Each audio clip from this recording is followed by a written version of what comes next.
why don't we get started, and if people join along the way, then they can catch up.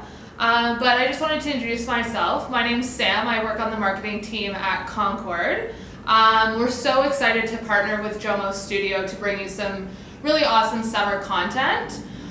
So just to tell you a bit about Concord, if you're not super familiar, we are Canada's largest community builders.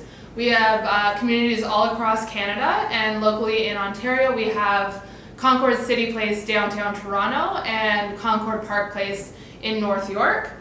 And we are partnering with JOMO Studio, and JOMO Studio is an amazing Toronto-based art, handcraft, planterior design studio, and they have a great team behind them. I'll let Graham from JOMO Studio tell you a bit more about themselves when he joins us. But before we get into the session, I wanted to tell you a bit more about the partnership between Concord and JOMO Studio. Concord builds amazing condo developments, like I said, across the country and globally as well. And we have some amazing balcony spaces that have some really great luxe features. And just like bringing your own personal style and decor into your house, it really makes it a home. And we feel that plants and greenery can do the same for your outdoor and your indoor space. So we partnered with JOMO to help provide you guys with some awesome tips and tricks to jazz up your balconies and your outdoor spaces. So as mentioned in our promotions, we will be giving away some of 5 of JOMO's most sought after plants throughout the session. So make sure you stay on for the full session because we will announce the winners at the very end. So yeah, we're excited to get started. So I'm going to introduce and bring on to camera Graham from JOMO Studio. Yay! Yay! Hey everyone, my name is Graham and I'm from JOMO, and I'm going to be reading from some notes as well because I'm very passionate about plants, and I can talk about plants for several hours, but I have 12 minutes, so let's get started. So what we're going to do today is we're going to go over the 7 things to keep in mind when you get a new plant baby. So there's 7. So the first one we're going to be talking about is isolating your plant. So yes, it's always exciting when you get a new plant and you just got it from JOMO or wherever, and you want to bring it home and you want to put it with the rest of your plant family. But what you should do is you should just put it over to the side for a week or 2, because what you're looking for is you're looking to see if there are any uninvited guests that have come along with this plant, and you don't want those guests going over to your other family. So try to keep it separated for at least 1 to 2 weeks.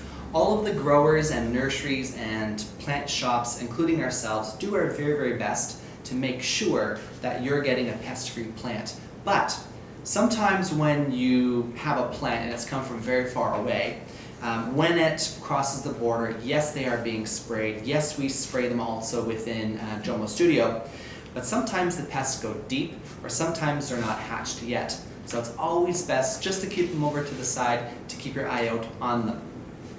In that 2-week time period, it'll also give you an opportunity to allow your plant to acclimate itself. So what does that mean? Well, your plant has really come from the most ideal situation, either a grower in Florida or California, or a very highly controlled greenhouse environment, and it's coming into your home. And much like your home is probably much like our home, we have air conditioning, we have windows only on this side or maybe only on that side, and it might not be the perfect condition, but plants are resilient and they can acclimate. They can get used to the new environment, but where it comes to you is you just allow it a little bit of time to get used to that new space. And some things may occur with that plant as it's trying to get used to the new space. And here's an example. So here's a beautiful silver bay, and we have this one yellowing leaf down here. Now, it doesn't mean you have to freak out because there's a yellow leaf on your plant. This is quite normal. So what you can do is you can look at your plant. Overall, the health of the plant is really good. There's lots of new growth on it. Everything seems quite firm and like perky. but there might be a leaf or two or three that's a little bit struggling and it's falling behind its peers. No worries. This could just be an older leaf. If it's at the bottom of your stalk, it's just an older leaf. It's natural. Don't have to worry about it. Or if your plant's just struggling a little bit, what you can do is you can get some clean pruning shears or scissors even, and just clip that leaf off. If it's really bugging you, just clip it off. It'll also allow the plant to focus on the leaves that are doing much better, instead of being a drain on the rest of the plant. So that'll allow you to just acclimate your plant at home. Some yellow leaves, okay. If they're kind of wilty and droopy, that's okay. That allows you an opportunity to test to see maybe it's not on the best watering schedule, or maybe it's not in the best space. So you can just make little adjustments for that. And that brings me on to number 3, watering your plant. There are 2 ways of going about watering your plant, and misting is not one of them. So misting is a nice thing you can do for your plant, but it's definitely not watering. You can always do top watering, which is taking a water jug and then pouring over top your plant. You want to make sure to give it a really good drink. Let all the excess water run out of the bottom of the holes at the bottom of the nursery cup. If your plant is already potted up into a pot that doesn't have a hole into it, the rule of thumb is 1/3 the size of your pot. So this is the whole thing. About 1/3 should be the volume of your water. Now, the other thing that you can do is something called bottom watering. So some of our plants here, like the Haworthia, the fairy tale cactus, or your snake plants, they like to dry out in between their watering. These are maybe every 2 weeks. This is every 3 to 4 weeks, so the soil gets very hard. So something you can do is you can do bottom watering. So you can get a little saucer or a tray, a bowl even. You can fill up that with water. Then you go ahead and put the plant right into it, and this allows the plant to slowly sponge up the water and soften the soil as it goes, so the soil gets a really nice, good drink. Because if the soil is very hard and you just pour the water over top of it, most likely it's going to shut off the top, go down the gap that's now formed within the pot, and come out the bottom. And you'll think, there, I did it, I watered it, the water's coming out the bottom, but really, the plant really didn't have a chance to absorb any of that water. It went away too quickly. So you have top watering for the majority of plants, and bottom watering for the plants that like to dry out in between watering, and it does a really good favor. Number 4, light. And what does it mean? So light is actually, if you look at the hierarchy of what the plant needs, light is number 1. Light is the food. So when you're thinking of getting a plant, really do just a little bit of research onto the plant to decide what light it needs. Now everyone says this is a highlight, this is a low light, this is direct or indirect. What does that really mean? Let's talk about it. So direct means wherever your plant is sitting, when it's staring out the window, if you can see the sun hitting back at it, then that's called direct. If it's sitting where it is, looking at the window, and it can still see a good amount of sky, but there's no sun in that sky, that would be indirect. Now what about high, medium, low light? Well, high light, as we like to keep it really simple at JOMO, high light is right by the window. Medium light is a few feet back from that, and low light is a few feet back from that. Now, low light does not mean no light. Remember I said at the beginning, light is food, so you can put it in your bathroom without any windows. It'll be fine for a few weeks, maybe a few months, depending on the plant, but eventually it's going to need some food. So light is really important. Now, the 5th one is about fertilizing. We have a lot of questions about, do I need to fertilize my plant? So more often than not, if you get a new plant from JOMO or a nursery, it's going to come with little fertilizer pellets within it, which means you can forego fertilizing for the first year. You really don't need to do it. But after a year, those pellets start to break down and they lose their strength, and then you can start to use a fertilizer. Either a fertilizer stake, you can keep doing the fertilizer pellets, or a powder which you can mix into water, and that's what we use at JOMO. Whatever fertilizer you do, try to only fertilize your plant during the growing season, which is usually from spring until the fall. And you do that because the plant is in its most growing environment. It's growing like crazy, so you want to encourage that growth. outside that primary growing season from late fall through the winter over to super early spring, the light is a lot less and the plant is more or less dormant. So it's really not growing, so you don't want to overdo it with a lot of fertilizer. And on that note about overdoing fertilizer, what you want to make sure to do is whatever fertilizer you get, dilute it, because less is more. If you think I'm being extra generous today and I'm going to give this marsh pennywort a little extra, what you'll probably end up doing is burning the roots, and you'll eventually start seeing it up at the top and all of the leaves will start to be burning, and you'll wonder to yourself, what is happening? That's probably it. Number 6, repotting your plant. So you don't necessarily want to disturb your plant during the growing season, but in the spring or the fall, that's the best time to repot your plant.